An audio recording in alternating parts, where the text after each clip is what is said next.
Over 100 years ago, on October 31st, 1916, Brother Charles Taze Russell was traveling on a train as part of a lecture tour across the United States. Quite unexpectedly, and at the young age of 64, Brother Russell died. For years, he had been traveling continually. Do you know, it's been said that Brother Russell covered more than 1 million miles. Now, of course, some of you may have accomplished that feat, but at that time, of course, we're not talking about air travel. Brother Russell had to accomplish that by train and ship, and goodness knows what other means. Quite an accomplishment. In addition to that, he had delivered more than 30,000 sermons, lectures, and talks. He had written books and other material totaling over 50,000 pages. Yet, despite all of the privileges that he had enjoyed, his tremendous Bible knowledge, and the powerful way that Jehovah had used him, in just a moment, he was gone. It really illustrates the truth of what James says here in James chapter 4, verses 13 and 14. Let's read this together. James 4, verse 13 says, "Come now, you who say, today or tomorrow we'll travel to this city and we'll spend a year there and we will do business and make some profit, whereas you do not know what your life will be like tomorrow. For you are a mist that appears for a little while and then disappears." Well, that's true. You see, really, no matter what privileges we may enjoy, how skilled a teacher we may be, what knowledge we've accumulated, we're all just like a mist appearing for a while and then disappearing.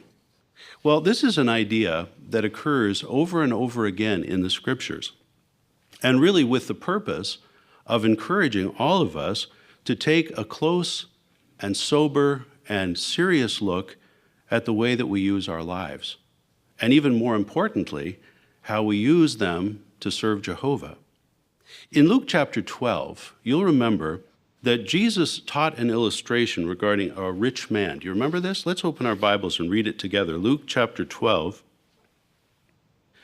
and verse 16. Now, just before we read it, you'll remember that the purpose of Jesus giving this illustration was to emphasize the importance of being rich toward God. Now, let's read what he says here in verse 16. "The land of a rich man produced well. So he began reasoning within himself, 'What should I do now that I have nowhere to gather my crops?' Then he said, 'I will do this. I will tear down my storehouses and build bigger ones, and there I will gather all my grain and all my goods. And I will say to myself, you have many good things stored up for many years. Take it easy. Eat, drink, enjoy yourself.' But God said to him, 'Unreasonable one, this night they are demanding your life from you. Who then is to have the things you stored up? So it goes with the man who stores up treasure for himself, but is not rich toward God.'" Well, what was the problem with this man? In the 2007 Watchtower, August 1st issue, this illustration was discussed. And the Watchtower said that the rich man's plan provided really only a false sense of security. Practical as it might have seemed to him, it left out one vital element: God's will. The man was only thinking about himself, how he would be able to take his ease and eat, drink, and enjoy himself. He thought that because he had many good things, he would also have many years. Isn't that an interesting point? You see, he thought the abundance of things that he possessed would somehow equate to the length of his life. But the Watchtower went on to say, too bad for him. Things did not work out that way. Just as Jesus said earlier, even when a person has an abundance, life does not result from the things he possesses.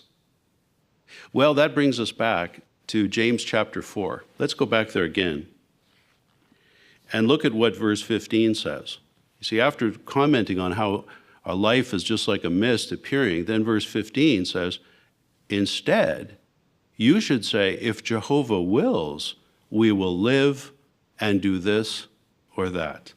You see, the Bible makes it clear we should never, ever develop overconfidence. Overconfidence in anything, in our position, our knowledge, our wisdom, our wealth, but instead, you see, have complete confidence in Jehovah.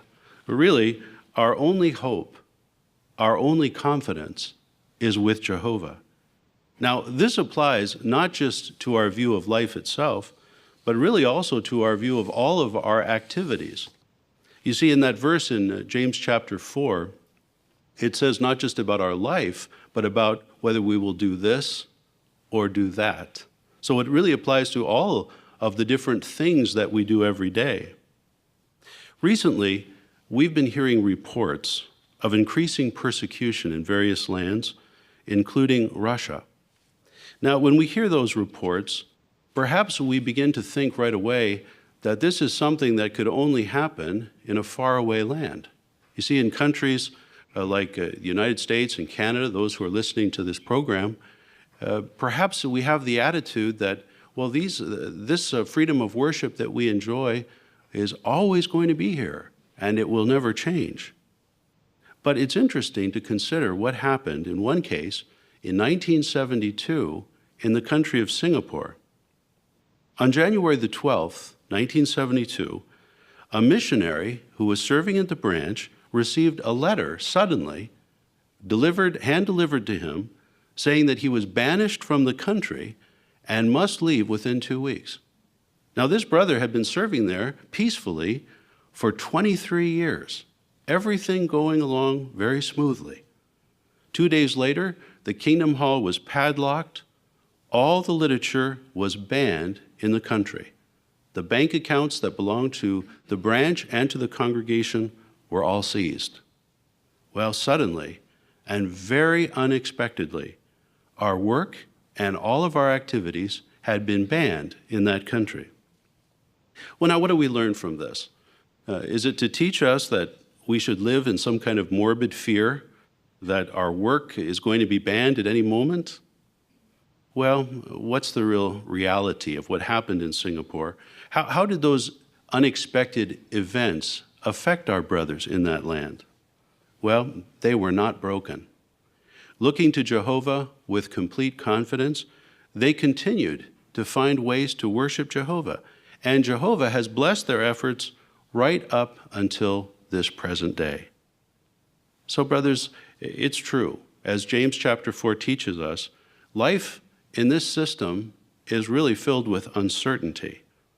But if we have made Jehovah our confidence, and if we are truly rich toward God, then really whatever may come, whatever situation may befall us, even our untimely death, we are completely and totally safe with Jehovah. And He is the one, because we have made our confidence, who will care for us in every way.